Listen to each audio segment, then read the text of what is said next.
যারা পরিবর্তন এনেছে তারাই সংস্কার আনবে।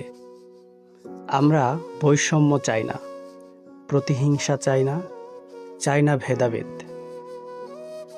এই দেশটা আমাদের, আমার, আপনার, আমাদের সবার। 52-র রফিক শফিক থেকে শুরু করে 24-এর মুগ্ধ আবু সাইদ, সকলেই আমাদের সম্মানী, চিরস্মরণীয়। আসুন, ধর্ম বর্ণ নির্বিশেষে আমরা এই দেশ গড়ি।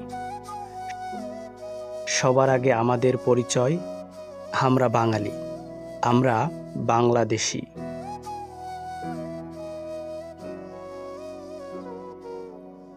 বাংলাই হোক বাঙালির পরিচয়।